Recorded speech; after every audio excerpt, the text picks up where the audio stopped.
I was in a place a few weeks ago here in England, and they have an arm, the bone of an arm of Saint Lawrence. You remember Saint Lawrence was put in a grill, and when he was done on one side, he screamed, "I'm done on this side." And this is one of the most extraordinary testimonies of a martyr, right?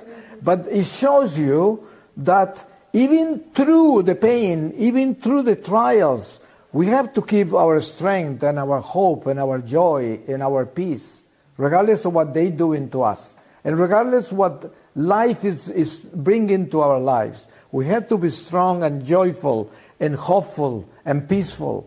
And this is a science. It's not easy to handle, but we have to make it there before we go. Because this has to be done here. If we don't do it here, we have to learn in the other life. That's what purgatory is called. Because this is a school. I'm sure you noticed that already, that earthly life is a school of souls. We are all in class, permanently in class.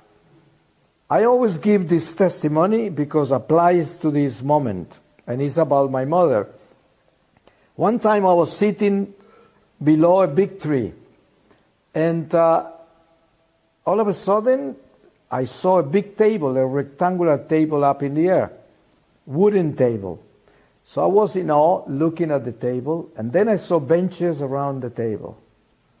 And then I saw people sitting on the benches of that table.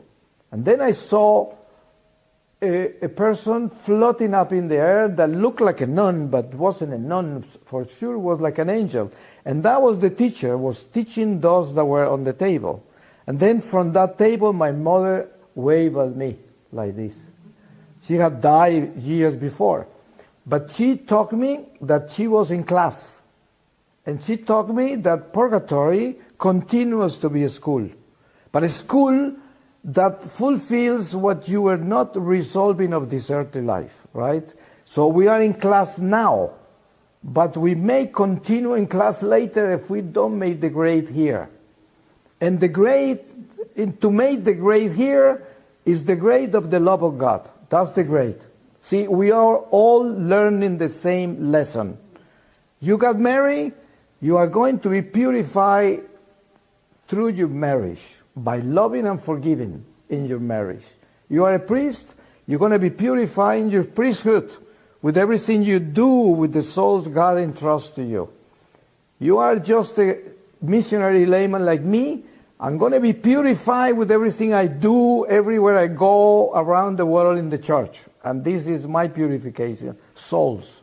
And this is the way we learn the lesson, our lesson on earth. But we have to be so good students, so attentive, so focused. Because if we don't, we have to do this in a state where we don't have the material instruments and tools to make these lessons effective enough. And it's going to take a long time from the spiritual realm to be mending things that were supposed to be taking place in the material world. So it's not easy to amend, to purify, to purgate states of the natural life in a supernatural state. It's like not easy.